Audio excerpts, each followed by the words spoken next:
Assalamualaikum warahmatullahi wabarakatuh. Hi, I am Aki Julieti. I'm from English Department 6X and now I want to tell about retorika. Okay, let's start. Retorika berasal dari bahasa Inggris rhetoric dan bersumber dari perkataan Latin rhetorica yang berarti ilmu bicara. Retorika sebagai suatu ilmu memiliki sifat-sifat rasional, empiris, umum, dan akumulatif. Rasional, apa yang disampaikan oleh seseorang pembicara harus tersusun secara sistematis dan logis. Empiris berarti menyajikan fakta-fakta yang dapat diverifikasi oleh panca indera. Umum artinya kebenaran yang disampaikan tidak bersifat rahasia dan tidak dirahasiakan karena memiliki nilai yang sosial. Akumulatif merupakan perkembangan dari ilmu yang sudah ada sebelumnya, yaitu penggunaan bahasa secara lisan dan tulisan. Retorika secara sistematis dan metodologis telah dipelajari, diteliti, dipraktekkan oleh Socrates dan penerusnya. Ada juga yang memberi pengertian retorika sebagai seni pengguna bahasa yang efektif. Yang lain mengatakan retorika sebagai public speaking atau pembicara di depan umum. Pengertian retorika secara sempit hanya mengenai bicara, sedangkan secara luas penggunaan bahasa lisan dan tulisan. Pengertian retorika dapat dilihat dari tinjauan filosofis dan tinjauan ilmu komunikasi. Secara filosofis, retorika dapat dirunut dari nilai-nilai yang terkandung di dalamnya. Filsuf Aristoteles mempertegas bahwa emosi manusia bervariasi dan ini dapat digunakan oleh seorang orator atau pembicara untuk mempengaruhi audiensnya. Aristoteles pun memberikan pengertian bahwa retorika sebagai seni yang memiliki nilai-nilai tertentu. Nilai itu adalah kebenaran dan keadilan yang mempunyai kekuasaan dan kekuatan dalam masyarakat. Bagi Aristoteles, retorika memiliki beberapa fungsi, yaitu pengetahuan yang mendalam tentang retorika, dan latihan-latihan yang dilakukan bisa mencegah retorika sebagai bahan atau alat penipuan. Retorika sangat berguna sebagai sarana untuk menyampaikan instruksi.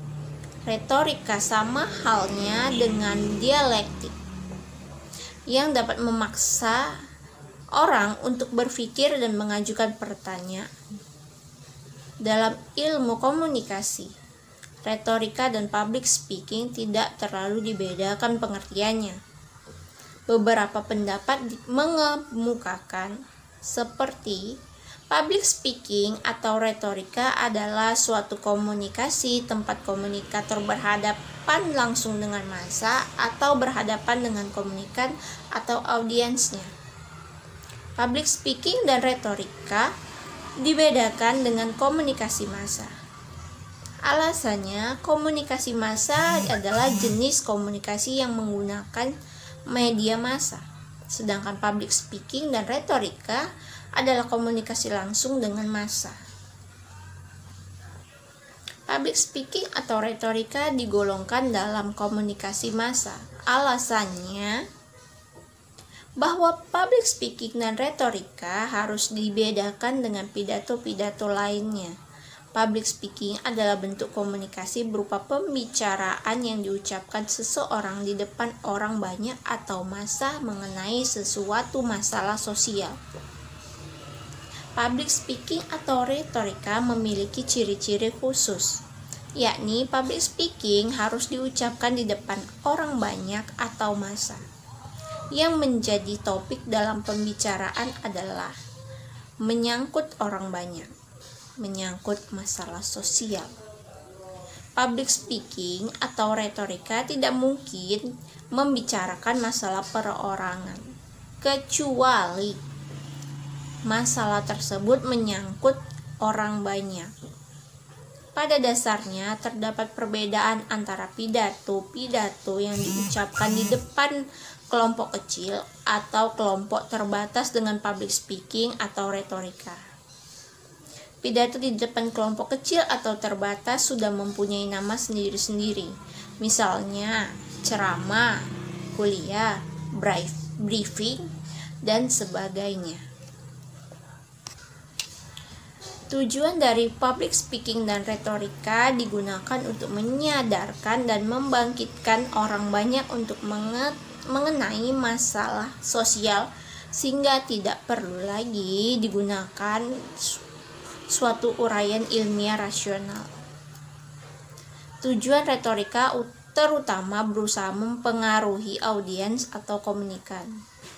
Yang perlu diperhatikan ialah retorika merupakan teknik pemakaian bahasa secara efektif, yang berarti keterampilan atau kemahiran dalam memilih kata-kata yang dapat mempengaruhi komunikan sesuai dengan kondisi dan situasi komunikan tersebut.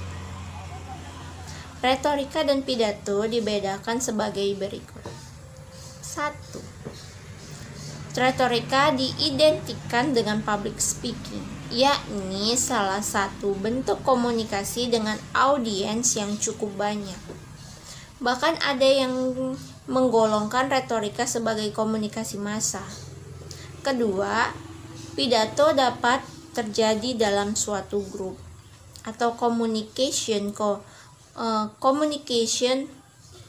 atau group communication, yaitu komunikasi kelompok kecil, misalnya ceramah dalam kelas.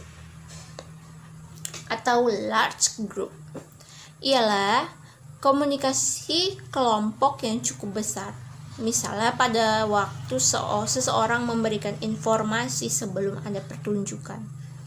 Ketiga, retorika seni pidato tidak ada perbedaan yang mendasar. Pengertian retorika pun berkembang sesuai dengan zamannya.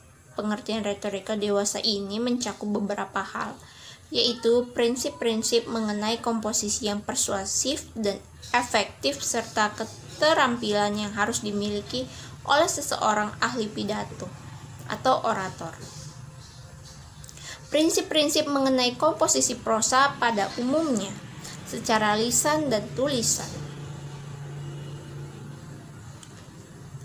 Kumpulan ajaran teoretis mengenai seni komposisi verba, prosa, atau puisi, beserta cara-cara yang digunakan dalam prosa atau puisi. Menurut orator Richard Krebel, retorika bisa dipandang sebagai suatu yang bombastis, suatu konotasi ketidakjujuran. Retorika dapat diperluas dalam teksbook. Mengenai penggunaan bahasa dan komposisi dipandang sebagai seni atau ilmu pengetahuan pemakaian bahasa untuk mempengaruhi orang lain. Retorika sebagai kesenian untuk berbicara baik yang digunakan dalam proses komunikasi antar manusia. Kesenian berbicara baik ini bukan berarti berbicara lancar tanpa pikiran yang jelas dan berisi, melainkan kemampuan untuk berpidato secara singkat, jelas, padat, dan mengesankan. Retorika modern adalah gabungan yang serasi antara pengetahuan, pikiran, kesenian, dan kesanggupan berbicara. Retorika modern mencakup ingatan yang kuat, daya kreasi dan fantasi yang tinggi, teknik pengungkapan yang tepat, dan daya pembuktian serta penilaian yang tepat. Dalam bahasa percakapan atau populer, retorika berarti pada umum yang tepat atas cara yang lebih efektif. Mengungkapkan kata-kata yang tepat, benar, dan mengesankan, artinya orang harus dapat berbicara jelas, singkat, dan efektif. jelas supaya mudah dimengerti, singkat untuk menghemat waktu, dan efektif memiliki pengaruh atau efek pada khalayak. Sejarah retorika.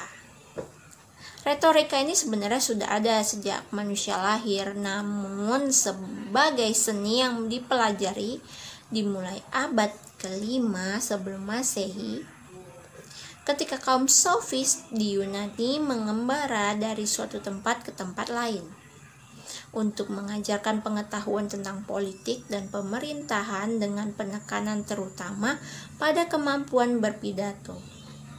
Pemerintah perlu usaha membujuk rakyat demi kemenangan dalam pemilihan. Berkembanglah seni pidato yang membenarkan pemutarbalikan kenyataan demi tercapainya tujuan. Khalayak bisa tertarik dan terbujuk. Retorika dipelajari, diawali, dan dilaksanakan di negara-negara yang menganut demokrasi langsung, yakni Yunani dan Romawi. Pada waktu itu, retorika memiliki beberapa fungsi, yakni untuk mencapai kebenaran, kemenangan bagi seseorang atau golongan dalam masyarakat, untuk mereka kekuasaan, yakni mencapai kemenangan seseorang atau kelompok dengan pemeo. Pemeo itu siapa yang menang, dialah yang berkuasa. Sebagai alat persuasi yang digunakan untuk mempengaruhi manusia lainnya. Di dalam retorika juga ada tokoh-tokoh sejarahnya, yaitu yang pertama Gorgias dari kaum sofisme. Dia mengatakan bahwa kebenaran suatu pendapat hanya dapat dibuktikan jika tercapai kemenangan dalam pembicaraan. Gorgias ini merupakan guru retorika pertama. Ia membuka sekolah retorika yang mengajarkan dimensi bahasa yang puitis dan teknik berbicara impromptu atau berbicara tanpa persiapan. Ia memiliki bayaran mahal sekitar $10.000 per mahasiswa. Gorgias bersama Protagoras menjadi dosen terbang yang mengajar berpindah dari suatu kota ke kota lainnya. Sekolah tersebut dibuka dalam rangka memenuhi pasar akan kemampuan berpikir yang jernih dan logis serta berbicara yang jelas dan persuasif. Protagoras, ia mengatakan bahwa kemahiran berbicara untuk kemenangan melainkan demi keindahan bahasa.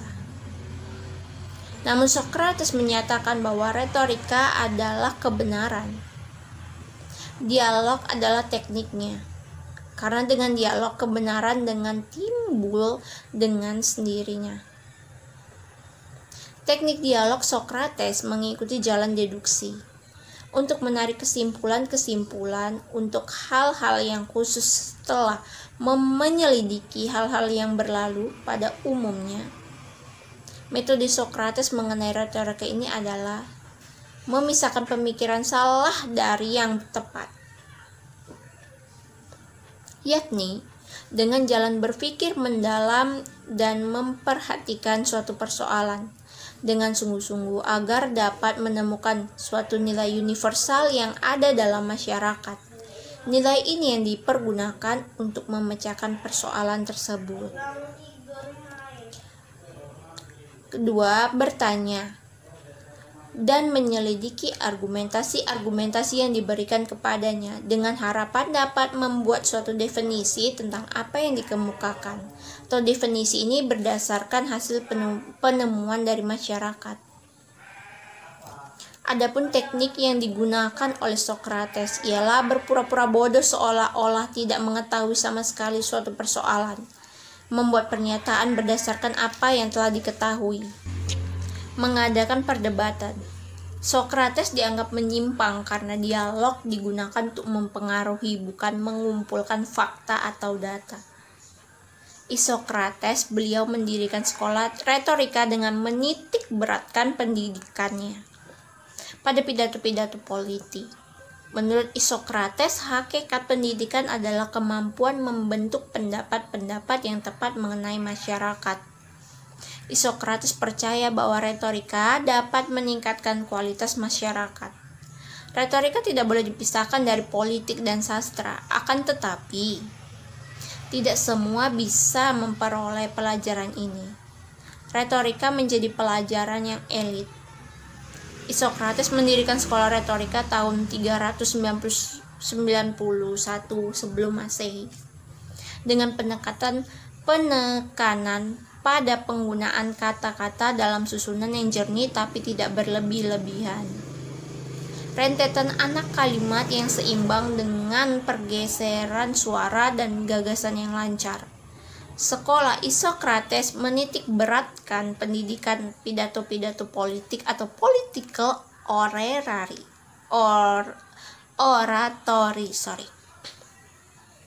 yang menghubungkan persoalan aktual dengan perkembangan politik. Isokrates dikenal dengan perkembangan politik. Isokrates dikenal dengan political essays. Gagasan-gagasan Isokrates yang terkenal lainnya adalah pendapat yang berbentuk di bawah pembimbingan lebih baik daripada tindakan-tindakan praktis. Inti pendidikan adalah kemampuan membentuk pendapat-pendapat yang tepat mengenai masyarakat sehingga diharapkan orang mampu mengeluarkan pendapatnya dengan tepat. Plato. Bagi Plato, retorika memegang peranan penting bagi persiapan untuk menjadi pemimpin. Retorika penting sebagai model pendidikan, sarana mencapai kedudukan dalam pemerintah, dan mempengaruhi rakyat. Retorika memberi kemampuan penggunaan bahasa yang sempurna. Plato dilahirkan pada tahun 427 sebelum Masehi di Athena dari kalangan bangsawan. Ia mengagumi Sokrates sejak muda. Ia juga pandai mengarang dan perhatiannya ditujukan pada karangan yang berbentuk dialog. Sebagai seorang filsuf, ia mendirikan sekolah filsafat bernama Akademia. Beberapa karangannya yang terkenal adalah Nomoi, yaitu tulisan yang berupa dialog-jawaban atas bukunya Politikos yang mengupas mengenai undang-undang. Undang-undang hendaknya menjadi instansi yang tertinggi dalam suatu negara, dan undang-undang yang mana yang dianggap cocok berlaku dalam suatu negara. Yang kedua, dialogs. Berbicara tentang pembuatan kerangka retorika yang dianggap benar, yaitu retorika yang ada hubungannya dengan kebenaran dan moral. Seorang orator hendaknya menyesuaikan retorikanya dengan kemampuan pendengar. Aristoteles mengatakan bahwa retorika sebagai filsafat. Sedangkan tokoh-tokoh yang lain menekankan bahwa retorika adalah seni. Jadi menurut Aristoteles, tujuan retorika adalah membuktikan maksud pembicaraan atau menampakkan pembuktian. Ini terdapat pada logika. Keindahan bahasa hanya digunakan untuk membenarkan memerintah, mendorong, dan mempertahankan sesuatu. Aristoteles merupakan murid Plato yang paling cerdas. Pada usia 17 tahun, ia mengajar di Akademia yang didirikan Plato. Ia menulis 3 jilid buku berjudul De Arte Rhetorica, yang diantaranya berisi 5 tahap penyusunan suatu pidato. Tahap itu dikenal dengan 5 hukum retorika atau The 5 Canons of Rhetoric, yang meliputi hal-hal: 1. Inventio atau penemuan. Pada tahap ini, pembicara menggali topik dan meneliti khalayak untuk mengetahui metode persuasi yang paling tepat. Pembicara juga merumuskan tujuan dan mengumpulkan bahan atau argumen yang sesuai dengan kebutuhan khalayak. Yang kedua, dispositio atau penyusunan. Pada tahap ini, pembicara menyusun pidato atau mengorganisasikan pesan. Pesan dibagi ke dalam beberapa bagian yang kaitannya secara logis. Susunan tersebut mengikuti kebiasaan berpikir manusia yang terdiri dari pengantar, pernyataan, argumen, dan epilog. Bagi Aristoteles, pengantar berfungsi menarik perhatian, menumbuhkan kredibilitas, dan menjelaskan tujuan. Yang ketiga, elocutio atau gaya. Tahap ini pembicara memilih kata-kata dan menggunakan bahasa yang tepat untuk mengemas pesan. Ini dapat ditempuh dengan menggunakan bahasa yang tepat, benar, dan dapat dipercaya. B. Memilih kata-kata yang jelas dan langsung. Yang C. Memakai kalimat yang indah, mulia, dan hidup. Yang terakhir, menyesuaikan bahasa dengan pesan khalayak dan pembicara. Memoria atau memori. Pada tahap ini, pembicara harus mengingat apa yang ingin disampaikan dengan mengatur bahan-bahan pembicaraannya. Yang terakhir, pronunciatio atau penyampaian.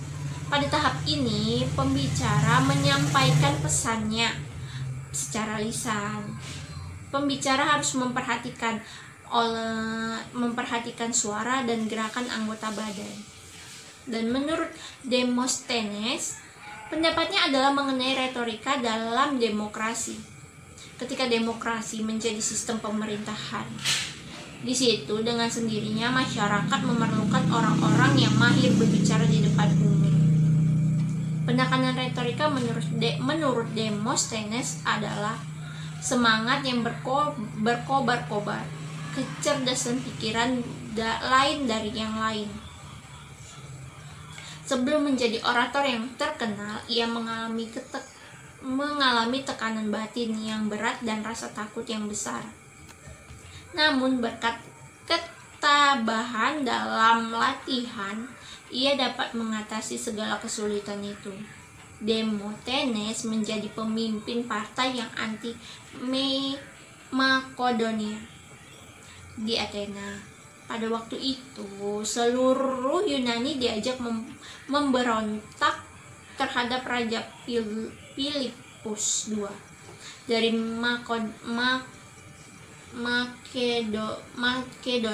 Makedonia yang diserang dengan berbagai pidatonya. Salah satu pidatonya yaitu Philippika yang berarti pidato serangan. Ia dapat dikalahkan kemudian lari ke Agenia dan tinggal di sana sebagai Iskandar Jurkanain. Ia kemudian kembali ke Athena lagi dan menggunakan pemberontakan, namun ia kalah. Akhirnya ia bunuh diri dengan minum racun. Setelah bangsa Yunani dikuasai oleh bangsa Makedonia dan Romawi, berakhirlah masa kejayaan ilmu retorika di Yunani. Retorika tinggal sebagai ilmu yang dipelajari di bangku-bangku sekolah. Menurut Marcus Tullius Cicero dari Romawi, Cicero merupakan orator ulung pertama dari kalangan bangsa Romawi dengan bukunya berjudul Deore. Mempunyai suara yang berat mengalun pada saat menggema. Waktu lain halus merayu dan kadang-kadang pidatonya disertai cucuran air mata. Jika Cicero berpidato, ia telah benar-benar mempelajarinya baik tentang isi maupun cara pembawaannya. Ia belajar dari orang-orang yang benar-benar berpengalaman di bidangnya. Buku yang ditulisnya memberi penekanan pada keindahan komposisi dan penyampaian. Inti dari pidato harus mencerminkan kebenaran dan kesusilaan. Seorang orator harus bisa meyakinkan pendengarnya untuk mencapai semuanya Cicero menyarankan bahwa seorang orator harus mencari bahan-bahan yang akan dibahas, menyusun dengan sistematis bahan-bahan itu, mencoba menghafal isinya, dan mengemukakan persoalan yang lebih baik. Teknik yang digunakan Cicero biasa digunakan oleh orang-orang Yunani kuno yaitu dialog dan drama. Cicero juga percaya bahwa efek pidato yang baik, jika orang yang berpidato orang yang baik juga. Pengalaman Cicero dalam bidang politik ialah ia pernah menjadi konsul dan mencegah perebutan kekuasaan yang dilakukan oleh Catilina. Pada tahun 60 sebelum Masehi, ia bertentangan dengan 3 serangkai, yaitu Pompeius, Caesar, dan Crassus, yang menyebabkan dirinya dibuang. Ia akhirnya mendapat pengampunan dari Caesar. Sesudah Caesar meninggal, ia menentang Antonius. Karena tindakannya yang selalu menentang, ia akhirnya dibunuh. Pidato-pidatonya yang terpenting adalah inferan, yaitu pidato yang ditujukan kepada Verres yang melakukan pemerasan. Yang kedua, in Catilinam, yakni pidato yang ditujukan pada Catilina dengan maksud untuk menentangnya. Yang ketiga, Philippica, yaitu pidato yang diucapkan untuk menentang Antonius. Dan sekarang kita masuk ke dalam retorika Aristoteles. Aristoteles terkenal dengan karyanya Retorika. Tulisan-tulisan di dalam bukunya sampai sekarang menjadi acuan dan rujukan secara teoris maupun untuk teknis pidato. Karyanya ini ditulis secara sistematis mendasarkan pada logika formal, yaitu dasar yang tepat bagi pidato yang jujur dan efektif dalam dewan legislatif maupun di pengadilan. Aristoteles membagi pidato menjadi 3, yaitu pidato yudisial atau legal atau forensik. Pidato yakni pidato mengenai perkara di pengadilan, apa yang telah terjadi dan tidak pernah terjadi. Pendengarannya adalah para hakim atau yuri dalam makalah pengadilan. Yang kedua, pidato liberatif atau politik, yaitu pidato yang berisi nasihat yang disampaikan.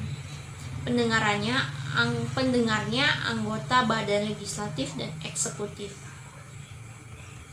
Yang ketiga, pidato epidetik atau pidato demonstratif, yaitu pidato-pidato untuk pementasan upacara-upacara ibadah maupun bukan, yang berisi kecaman atau pujian mengenai hal-hal yang terjadi sekarang. Dasar-dasar retorika menurut Aristoteles ialah retorika erat hubungannya dengan moral, karena harus mengemukakan sesuatu yang benar. Kebenaran menjadi landasan retorika yang sejati. Moral dalam perkembangannya mempelajari psikologi. Metode retorikanya mendasarkan diri pada analitika, yakni meneliti berbagai argumentasi dari proporsi yang benar, dan dialektika atau meneliti argumentasi dari proposisi yang diragukan kebenarannya. Analitika dan dialektika ini pada perkembangannya disebut dengan logika. Inti dari logika adalah silogisme, yaitu cara memperoleh kesimpulan dari proposisi untuk meraih kebenaran. Metode ini juga dipakai bagi pengembangan semua ilmu pengetahuan. Yang ketiga, retorika sebagai sesuatu yang inherent, yang diresapi semua orang. Dalam upaya mencari kebenaran di dialog menjadi tekniknya. Yang keempat, totalitas suatu pidato mencakup faktor ethos, pathos, dan logos. Ethos merupakan sumber kredibilitas komunikator atau kesadaran orator yang tampil sebagai pribadi yang dapat dipercaya oleh pendengar. Patos merupakan segi emosional pembicara yang mendasar dan secara implisit terkandung di dalam pidato. Logos mencakup himbauan berdasarkan argumen yang logis. Aristoteles meninggalkan warisan sejumlah 6 buku terhimpun dalam organon yang artinya alat. Buku-buku tersebut ialah kategori. Isinya menguraikan tentang pengertian suatu yang ada. Yang kedua, De Interpretation, membahas tentang keputusan. Yang ketiga, Analytica Priora, membahas tentang silogisme. Yang keempat, Analytica Posteriora, menguraikan tentang pengertian suatu yang ada. Yang kelima, Topika, memberi contoh uraian argumentasi atau cara berdebat. Yang keenam, De Sophisticis Elenchis, yaitu membahas tentang kesesatan dan kekeliruan berpikir. Aliran retorika modern. Retorika modern ditandai dengan munculnya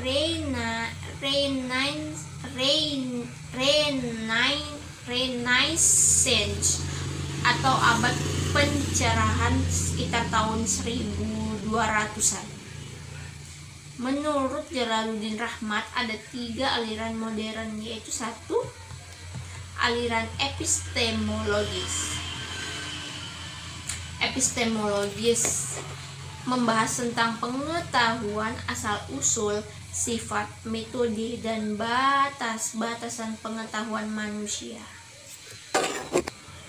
Pemikiran epistemologis berusaha mengkaji retorika klasik dalam sorotan perkembangan psikologi kognitif, yakni yang membahas proses mental. Tokoh-tokoh aliran epistemologis ini diantaranya 1. Roger Bacon, yang menekankan retorika pada penggunaan rasio dan imajinasi untuk menggerakkan kemampuan secara lebih baik. Rasio, imajinasi, dan kemampuan merupakan kajian psikologis yang mendapat perhatian dari ahli retorika modern. Yang kedua, George Campbell, yang menjelaskan perilaku manusia dalam 4 tataran, yakni pemahaman, memori, imajinasi, perasaan, dan kemauan.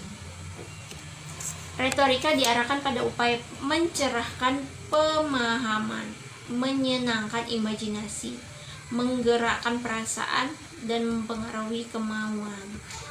Yang ketiga, Richard Whately, yang memusatkan perhatian pada argumentasi sebagai fokus retorika.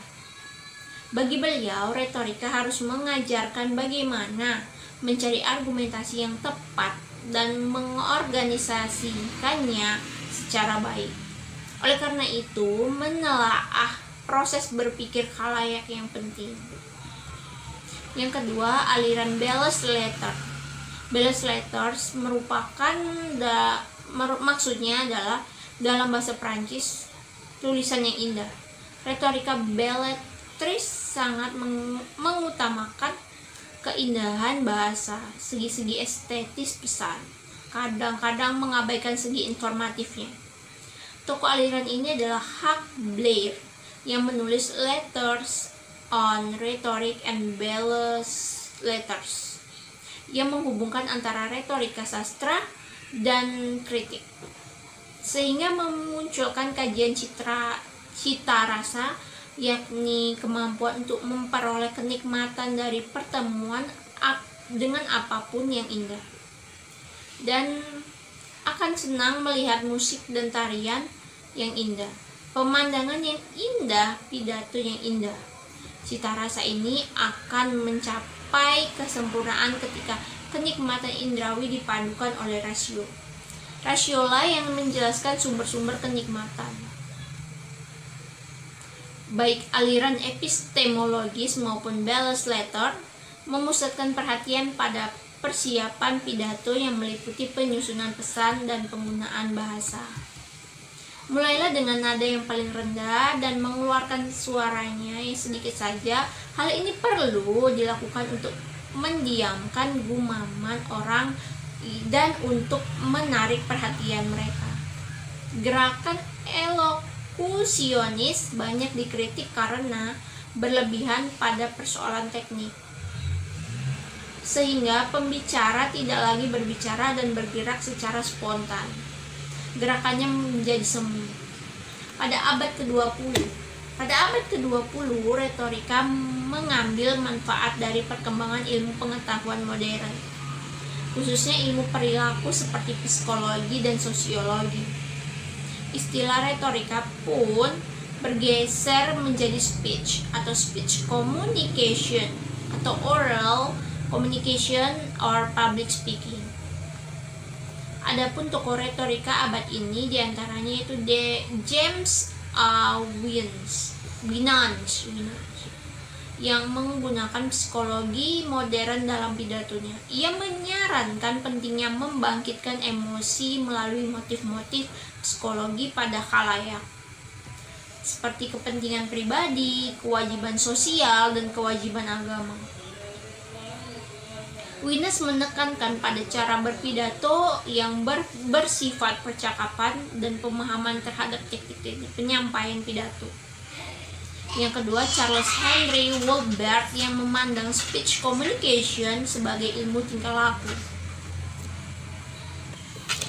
Proses penyusunan pidato adalah kegiatan pengorganisasian. Pandangan Wohlbarth tentang pidato adalah bahwa pidato merupakan ungkapan kepribadian. Logika adalah dasar utama persuasi. Penyusunan persiapan pidato harus diteliti tujuannya, mengetahui halayak dan situasinya, menentukan proposisi yang cocok dengan halayak dan situasi tersebut. Cocok dengan halayak dan situasi tersebut memilih kalimat-kalimat yang dipertalikan secara logis. Yang ketiga, William Northwood Brigance yang menekankan pada faktor keinginan sebagai dasar persuasi. Ada 4 unsur persuasi yang mendapat perhatiannya, yaitu rebut perhatian pendengar, usahakan pendengar untuk mempercayai kemampuan dan karakter Anda, pikirkan keinginan audiens, kembangkanlah setiap gagasan sesuai dengan sikap pendengar. Setelah membahas tentang metode retorika modern, sekarang kita masuk ke dalam metode retorika klasik. Metode retorika klasik yakni cara untuk atau langkah-langkah bagaimana suatu pidato atau presentasi disusun hingga disampaikan kepada publik. Langkah-langkah ini mengacu pada pengembangan pidato di era Yunani dan Romawi. Yang pertama itu inventio atau heuresis, ialah penemuan atau penelitian materi-materi. Langkah ini meliputi kemampuan untuk menemukan, mengumpulkan, menganalisis, dan memilih materi yang cocok untuk suatu pidato. Bahan-bahan yang dipilih harus mendidik, membangkitkan kepercayaan, dan menggerakkan hati. Yang kedua, dispositio atau taksis, ialah penyusunan dan pengurutan materi atau argumen dalam suatu pidato berdasarkan prinsip-prinsip masuk akal. Kemampuan menganalisis penemuan-penemuan dan membangkitkan pemikiran dahulu dengan sekarang. Yang ketiga, elocutio, ialah pengungkapan atau penyajian gagasan dalam bahasa yang sesuai berdasarkan pada komposisi, kejelasan, dan langgam bahasa dari suatu pidato. Kerapian, kemurnian, ketajaman, dan kesopanan dalam bahasa. Kemegahan dan hiasan pikiran dengan upaya retorika. Yang keempat, memoria atau meme, yaitu menghafalkan pidato. Langkah ini merupakan latihan mengingat gagasan-gagasan dalam pidato. Yang kelima, actio. Actio adalah menyajikan pidato. Faktor yang harus diperhatikan oleh pembicara dalam menyajikan adalah suara, sikap, dan gerak-gerik.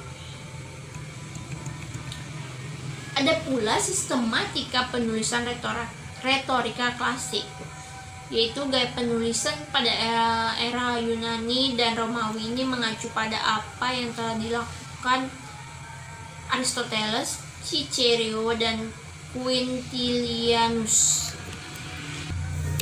yaitu ada satu poem atau exordium. Ini merupakan bagian pembukaan atau introduksi dalam suatu pidato. Pembukaan harus jelas, sopan, dan singkat.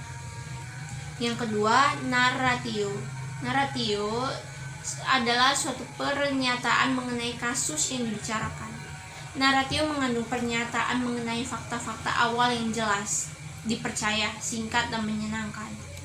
Yang ketiga, agon. Agon ialah suatu usaha menyajikan fakta-fakta atau bukti untuk membuktikan masalah atau kasus yang tengah dibicarakan. Yang keempat, refutatio. Bagian ini berisi penolakan terhadap fakta-fakta yang berlawanan. Pembicara menunjukkan keberatan terhadap hal-hal yang bersifat absurd, palsu, atau tidak konsisten. Yang kelima, peroratio. Bagian ini merupakan kesimpulan atau rangkuman dari apa yang telah dikemukakan pembicara dengan cara membangkitkan emosi pendengarnya. Ada pula kajian retorika. Kajian retorika meliputi monologika dan dialogika. Monologika yaitu ilmu tentang seni berbicara secara monolog. Hanya seorang saja yang berbicara yang tergolong dalam monologika. Di antaranya pidato, kuliah, ceramah, presenter, pembawa acara, master of ceremony, dan sebagainya. Dialogika adalah ilmu tentang seni berbicara secara dialog. Dua orang atau lebih yang berbicara atau mengambil bagian dalam satu proses pembicaraan. Bentuk dialog yakni diskusi, tanya jawab, perundingan, percakapan, dan debat. Berikut ini disajikan penjelasan mengenai dialogika, yaitu yang pertama, diskusi dalam arti luas adalah memberikan jawaban atas pertanyaan atau pembicaraan serius tentang suatu masalah atau objektif. Orang mengemukakan tentang titik tolak pendapatnya, kemudian menjelaskan alasan dan hubungan antar masalah. Dalam arti sempit, diskusi berarti tukar-menukar pikiran yang terjadi di dalam kelompok kecil atau kelompok besar. Diskusi tidak harus menghasilkan keputusan, namun audiens setidaknya memiliki pandangan dan pengetahuan yang lebih jelas mengenai masalah yang didiskusikan. Yang kedua, tanya jawab adalah proses dialog antara orang yang mencari informasi dengan orang yang memberikan informasi. Yang ketiga, debat. Debat adalah adu argumentasi antara pribadi atau antar kelompok dengan tujuan mencapai kemenangan untuk satu pihak. Jadi, arti dari public speaking, perbedaan dari public speaking dengan retorika, yaitu retorika itu adalah seni kepandaian berbicara yang mampu membujuk, merayu pendengar melalui karakter pembicara, emosional dan argumen pembicara, dan gaya bahasa dan juga cara tutur yang memukau. Sedangkan public speaking, ia cakupannya sangat luas. Tidak hanya sekedar berpidato dan membujuk merayu dengan keahlian berbicara, Tetapi public speaking mencakup seluruh aktivitas seperti rapat, presentasi, diskusi, mengajar, dan lain-lain. Untuk itu, orang yang mampu berpublic speaking atau berbicara di depan umum belum tentu mampu melakukan retorika. Karena pada dasarnya retorika harus dibebani oleh ilmu terlebih dahulu. Ada pula tujuan dan fungsi dari retorika. Tujuan dari retorika yaitu satu, to inform, yaitu memberikan penerangan dan pengertian kepada massa guna memberikan penerangan yang mampu menanamkan pengertian dengan sebaik-baiknya. Yang kedua, to convince, yaitu meyakinkan dan menginsafkan. Yang ketiga, to inspire, yaitu menimbulkan inspirasi dengan teknik dan sistem penyampaian yang baik dan bijaksana. Yang keempat, to entertain, maksudnya itu menggembirakan, menghibur, dan menyenangkan dan memuaskan. Yang kelima, to execute atau to put into action, yaitu menggerakkan dan mengarahkan mereka untuk bertindak menetralisir dan melaksanakan ide yang telah dikomunikasikan oleh orator di hadapan massa. Selanjutnya kita masuk dalam fungsi retorika. Sebenarnya fungsi retorika ini hampir sama dengan fungsi komunikasi, yaitu satu, mass information, yaitu untuk memberi menerima informasi kepada khalayak. Hal ini bisa dilakukan oleh setiap orang dengan pengetahuan yang dimiliki. Tanpa komunikasi, informasi tidak dapat disampaikan dan diterima. Yang kedua, mass education, yaitu memberi pendidikan. Fungsi ini dilakukan oleh guru kepada murid untuk meningkatkan pengetahuan atau oleh siapa saja yang memiliki keinginan untuk memberikan pendidikan. Yang ketiga, mass persuasion, yaitu untuk mempengaruhi. Hal ini biasa dilakukan oleh setiap orang atau lembaga yang memberi dukungan, dan ini bisa digunakan oleh orang yang berbisnis dengan mempengaruhi, misalnya mempengaruhi iklan yang dibuatnya. Yang keempat, mass entertainment, yaitu untuk menghibur. Hal ini yang biasa dilakukan oleh radio, television, atau orang-orang yang memiliki profesional menghibur.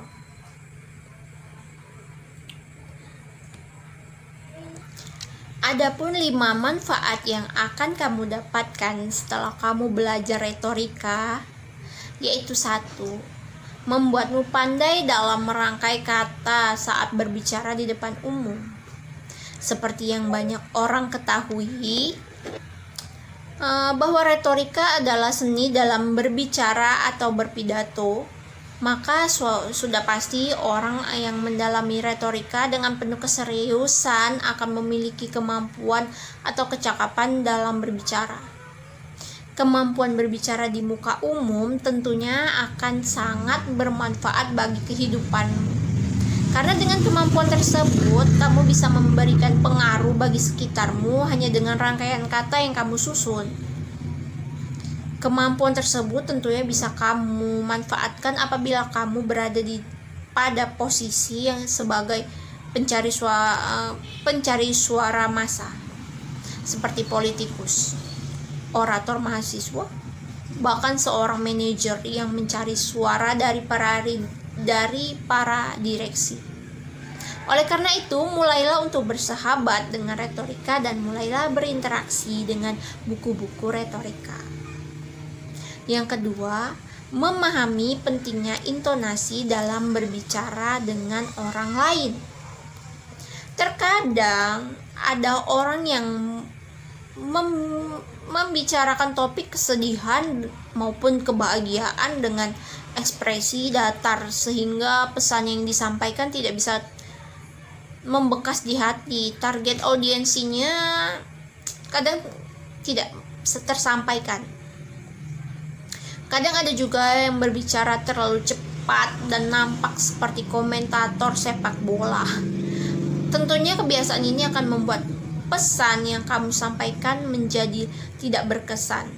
Coba kamu lihat, banyak dari public figure yang berhasil memikat hati penontonnya hanya dengan rangkaian kata dan intonasi yang tepat sehingga tercipta harmoni. Seperti sosok Najwa Shihab. Ia tegas dalam melontarkan kata-kata yang tegas. Dia juga lihai memilih kata-kata. Dia banyak mempunyai kosa-kosa kata, sehingga apa yang dia ucapkan itu mampu mempengaruhi orang-orang yang mendengar. Jadi, dengan mempelajari dasar-dasar retorika, setidaknya kamu akan tahu bahwa intonasi sangat berpengaruh pada pesan yang kamu sampaikan. Yang ketiga, ide yang ingin kamu sampaikan kepada orang lain akan lebih mudah dicerna. Seperti yang telah disinggung sebelumnya, bahwa banyak orang yang mengabaikan intonasi sebagai membuat pesannya menjadi sulit untuk dipahami oleh orang lain. Ketika kamu memahami retorika, kamu pasti akan sangat teliti dan melihat hal-hal yang akan membuat ide atau pesanmu menjadi sulit dicerna. Setelah belajar retorika, tentunya kamu akan lebih bijak dalam menyampaikan pesan. Kamu akan menggunakan bahasa yang ringan ketika berbicara dengan rakyat kecil, sehingga mereka bisa menerima dan dengan baik apa yang kamu sampaikan. Kewajibanmu pun akan terlihat ketika kata-kata yang kamu ucapkan mencerminkan seseorang cendekiawan ketika kamu berada di forum ilmiah. Perlu kamu sadari bahwa retorika akan mendidik kamu menjadi pribadi yang paham akan kondisi. Kondisi di mana suatu diksi yang kamu pakai dapat memberikan kesan bagi pendengar. Yang keempat, dengan mempelajari retorika, kamu juga akan pandai menjadi MC, menjadi master of ceremony atau MC. Tidaklah semudah yang kamu bayangkan, yang hanya ngomong di depan layar bla bla bla bla, tidak. Topik yang terus mengalir dan suara yang nikmat didengar merupakan kunci keberhasilan dari seorang MC. Akan tetapi, kamu tidak perlu khawatir mengenai kedua hal karena keduanya bisa dilatih dengan berbagai cara dan kamu bisa memulainya dengan mempelajari retorika. Kenapa harus belajar retorika? Ya, dalam retorika kamu akan diajari mengenai cara pemilihan topik agar tetap mengalir, dan kamu juga akan paham mengenai ragam intonasi yang akan membuat topikmu semakin hidup. Jadi jangan malas untuk belajar berretorika. Yang kelima, akan lebih menghargai orang yang berbicara di depan. Retorika tidak melulu berbicara tentang berorasi di depan publik. Juga retorika akan membentuk kamu menjadi pribadi yang pandai dalam menghargai orang lain yang sedang berbicara di depanmu. Untuk menjadi pembicara yang baik, kamu harus menjadi pendengar yang baik, dan itu merupakan sesuatu yang mutlak. Karena indera pendengaranlah yang lebih dahulu berfungsi pada diri manusia sebelum kemampuan lidahnya untuk berbicara. Coba deh ambil contoh dari anak-anak. Mereka belajar sebuah kata dari apa yang mereka dengar. Begitu juga retorika. Retorika akan mendidikmu menjadi pribadi yang pandai mendengar sebelum kamu pandai dalam berbicara. Karena Aristoteles tidak akan pandai berorasi jika dia tidak memiliki telinga yang tuli. Di Indonesia ada banyak orator seperti Najwa Shihab. Najwa Shihab memang sangat terkenal.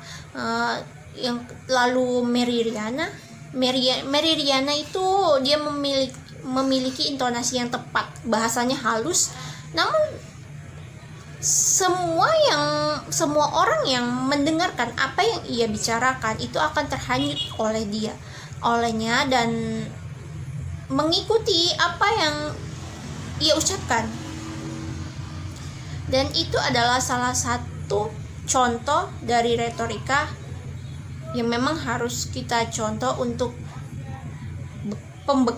pembekalan kita sendiri. Jadi sebelum kamu mampu belajar berretorika, coba deh untuk menganalisis video-video orator-orator di Indonesia yang untuk lebih membuat kamu paham akan apa itu retorika, bagaimana cara berretorika. Dan saya juga menganalisis tentang satu video dari Mary Riana. Ya, yang saya dapatkan itu wanita Mary Riana ini ialah julukan wanita $1 juta. Keren loh. Mary juga percaya bahwa tak ada ilmu yang tak dapat dipelajari. Ia juga membuka School of Public Speaking yang memberikan kesempatan bagi anak-anak dan remaja untuk lebih percaya diri dan pandai berkomunikasi. Sangat keren. Dan ini patut kamu contoh dan patut juga kita contoh. Dia juga seorang motivator yang memang benar-benar apa yang ia ucapkan itu mampu menyerap dalam kita. Apa yang kita dengar itu mampu kita ikuti. Dia juga ketepatannya dalam bahasa dia itu baik banget gitu memilih katanya. Tutur katanya itu sehingga tutur katanya itu mampu menyihir dan mampu mengambil perhatian audiensnya. Dan juga yang membuat dia menarik yaitu berbicara dengan intonasi yang tepat. Nada dia lembut. Nada Mary Riana dalam berbicara yaitu lembut tetapi intonasinya pas. Tidak juga terlalu lembut banget yang terlalu melo, tidak. Dia pas. Tekanannya itu pas. Dan juga sering menggunakan perumpamaan yang memang memiliki arti mendalam. Dan juga kita juga nggak boleh meninggalkan satu lagi yaitu body gesture yang alami itu mampu membuat pendengar lebih merasa tersihir oleh apa yang kita ucapkan. Jadi itulah itu adalah contoh dari Mary Riana yang bisa kita ambil untuk bekal kita berretorika. Video dari aku tentang retorika dan pemahaman aku tentang retorika dari menganalisis video Mary Riana. Sampai ketemu di next video tentang retorika again. Okay, thank you, bye.